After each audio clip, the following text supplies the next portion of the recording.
Hey guys, welcome back to Everlasting Summer, the Epilogue, also known as Day 8, I guess, or Day dot dot dot, whatever. Okay, so let's hurry up and finish this visual novel. It felt like I hadn't slept at all. It happens all the time. You just close your eyes and fall asleep. The hour in hand makes several turns. The morning comes and you wake up, but it feels like you just blinked. I yawned so wide that I almost broke my jaw and jumped up because of the pain. Something was wrong. Though not something, everything was wrong. I was back in my apartment. But how can that be possible? I began to panic and I started to run around my room in the hope of calming myself down. Physical tiredness cannot often overcome an emotional one. My head was empty. Fear and terror took over my whole being, and some kind of song was floating in my mind. Maybe a prayer, or maybe just an incoherent jumble of thoughts designed, if not to calm me down, at least distract me from my panic. It was about half an hour before I collapsed on my floor, exhausted and fixed my eyes on the ceiling. It seems like I had not gone anywhere, but the old chandelier looked down at me unkindly with its dusty lamps, the crack in the plaster where in the same places, and unstuck wallpaper that hadn't slipped down even a little. Was it really a dream? But it can't be. It just can't be. I spent an entire week in that pioneer camp. I was definitely there. I remember everything perfectly. Waking from my awakening aboard the bus right up to to departure. Neither dreams nor hallucinations can be that real. Somehow I stood up, went to the kitchen, filled a glass with water, and returned to the room. The blood was still hammering in my temples, but at last the terror of the first few minutes was gone, or had just taken a break. I concentrated on the last thing I remembered. It was the departure from the camp. The night the bus bouncing over the bumps, the dirty, murky glass beyond which was almost nothing was visible, and the pioneers had been absolutely positive, that I would never return, or I just didn't think about it. Anyway, I just prepared for our arrival at the district center in a few hours. I was already considering options for my future actions, or not. Damn it. I roared and pulled out my hair with all my strength. I can't remember.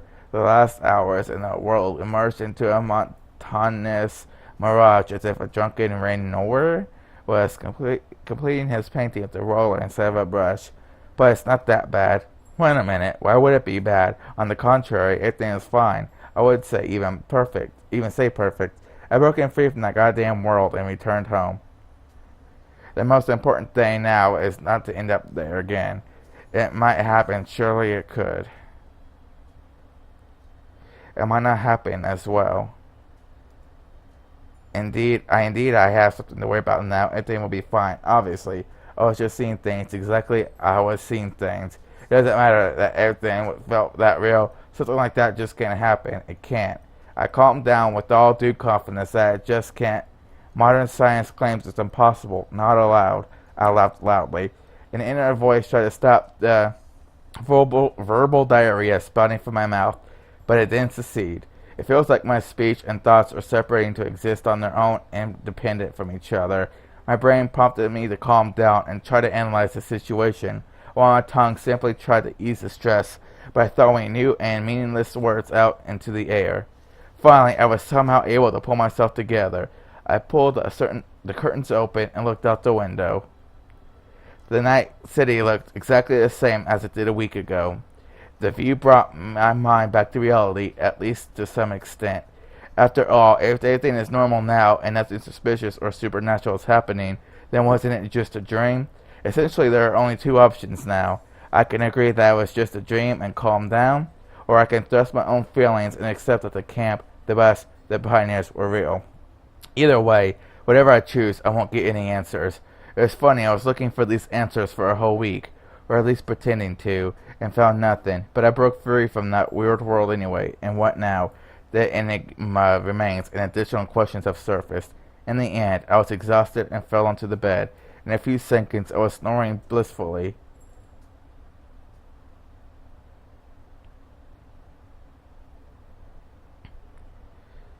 Much time has passed from that moment. I came back from Sovnuk and a lot has changed in my life.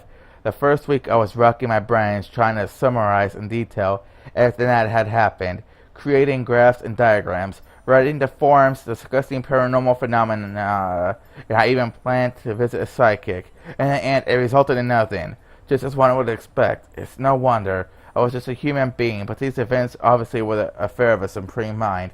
If a caveman found himself in the early 21st century, even he would understand more than me. Well, at first, he would think that a cell phone that transmits someone's speech dozens of kilometers away will be the will of God is a miracle. But one can get used to it. Maybe if he completed secondary and higher technical education, he'll be able to understand how mobile communications work. It's a basic, exaggerated example, just as unreal as everything I experienced.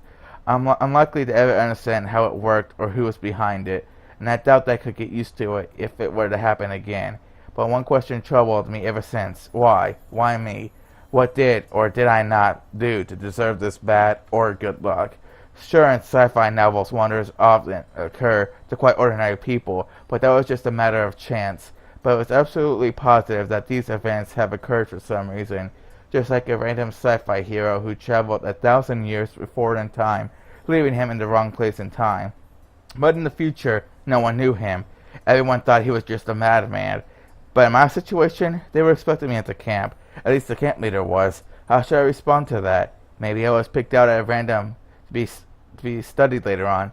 Even so, the question, why, not only still stands, but rather becomes even more important. After not finding any sufficient explanation, I returned to my usual existence. But now I wasn't just sitting at the computer 24/7, wiping the F5 button free of dust. New interests came into my life, but what they were I couldn't tell myself. And suddenly I wanted to get a high education. Not to find a job, and not because it's necessary, just because I remembered how much fun I had during the first year of education. Chatting with my course mates, they have light-hearted, youthful fun, plenty of energy that I had lacked so much over the last few years. A truly great man once said, any man who reads too much and uses his own brain too little falls into lazy habits of thinking. It's hard to argue with that logic. An ordinary man will not sit around because he is lazy, but because his given subject is just of no interest to him. For instance, I'm not interested in knitting, so does that mean that I'm a slacker?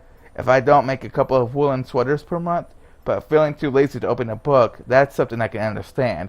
Although I like reading when I start thinking that I have to get through a huge novel page by page, and if it is interesting, even if it absorbs me so completely that I can't turn away, that part will only will come later. For now, all I need is to get a book from the shelf and open it.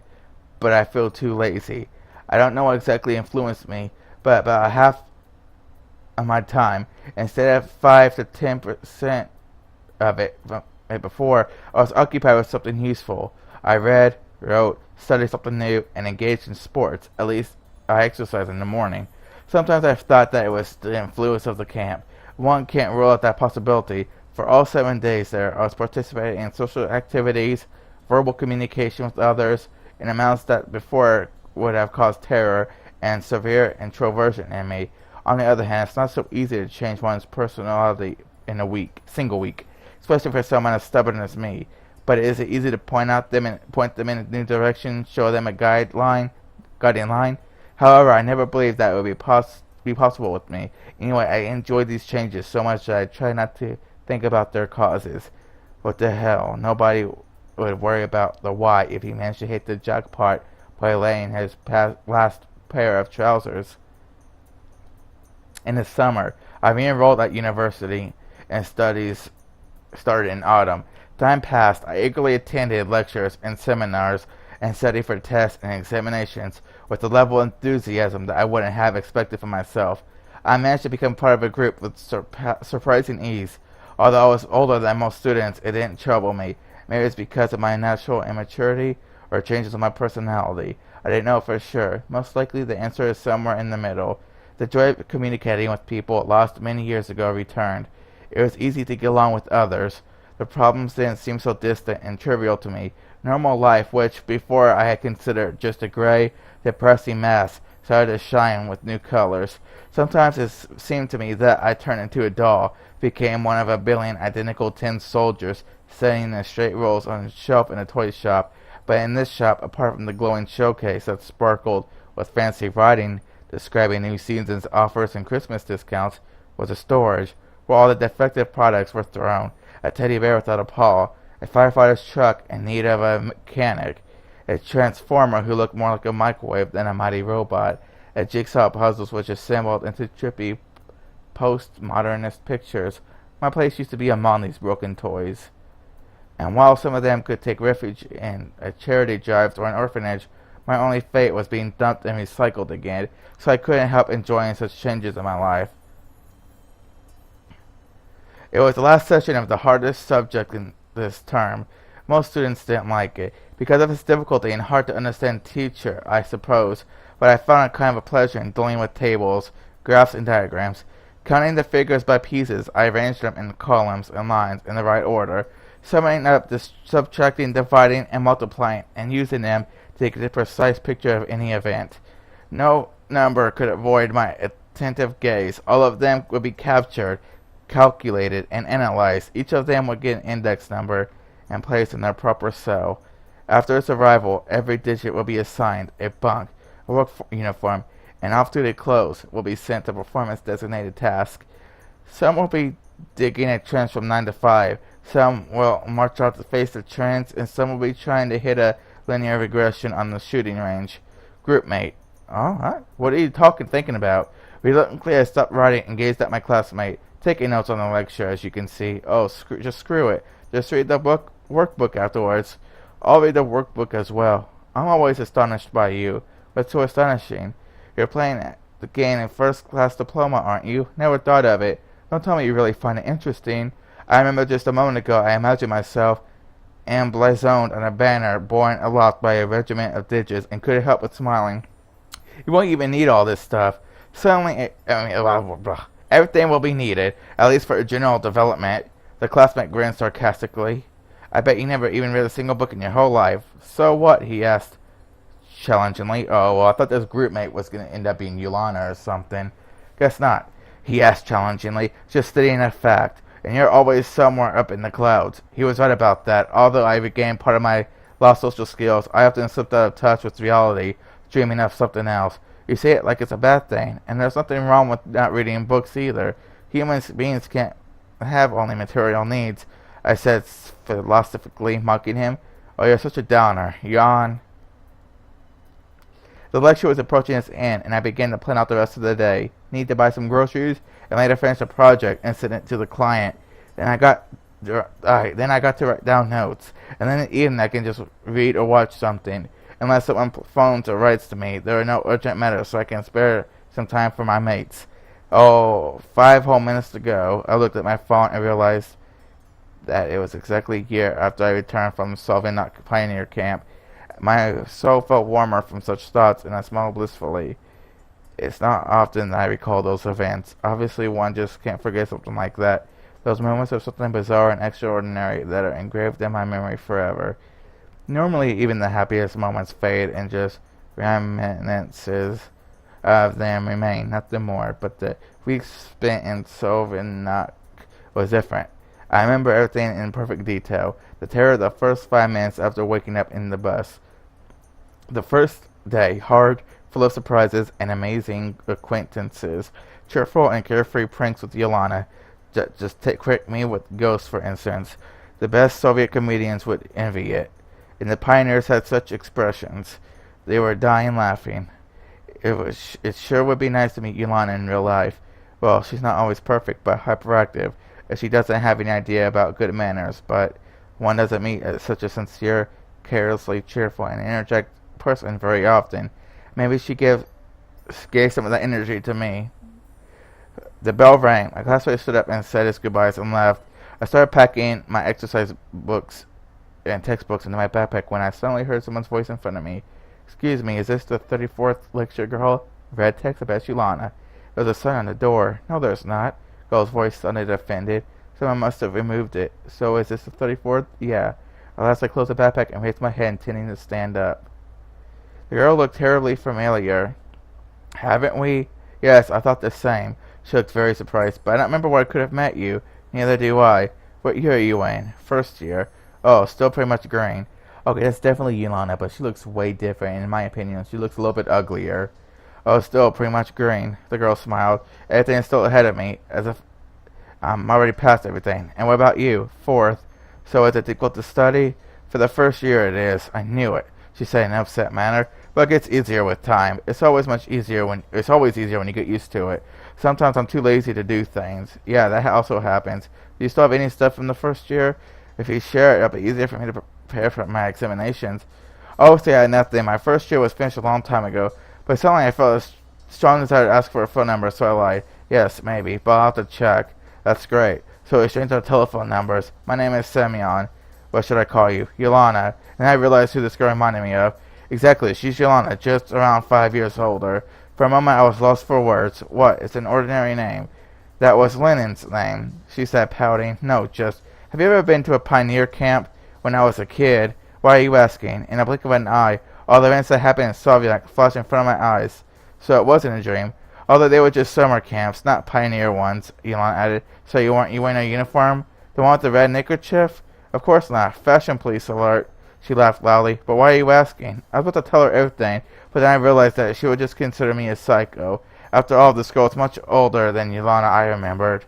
Maybe she just looks like her. I had a dream, and I saw you there. Kind of a deja vu. Deja what? It was the one that seems... it's when... I'm messing up here. Sorry. It's when one sees something for the first time, but believes that he has seen it before. Well, not that you mention it.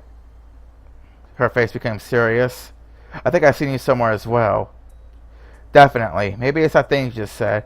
An interesting coincidence, don't you think? I don't know. Anyway, I'll give you a call. See ya. She laughed and ran out of the room. Appearance, behavior, way of talking, she's definitely that exact Ulyana. So does that mean the dreaming is coming true? I can't help but enjoy it. And above all, I'll see this forever cheerful girl again for sure. I don't know, she's a bit uglier than the child version of her. Just saying. Attack on Pedo Bear. Oh, okay. I guess I got the achievement for Ulyana Good In now. So, I mean, yeah, that's good. That's what I was going for. Okay, every story has its beginnings and its end. Every story has its own outline, synopsis, contents, key points, a prologue, and an epilogue. And there is no book which, if you read it again, would not reveal new details you didn't notice before. Every story has its ending and its end. Almost every. Wow. Okay. Well, it's a black end. Yep. This is the ending, guys. I got the Ulyana, whatever her name is, good ending. After this video ends, I'm actually gonna go through it again and get the bad ending. If you hold down the space bar during the game, you can just pretty much speed through everything and make it really, really fast game. So yeah, I'll just do that and just make the right choices again. If you guys want to add me on Steam, it's the same as my YouTube name. I'm going to go ahead and get the rest of the achievements for this game. I have most of the other achievements for this game and endings.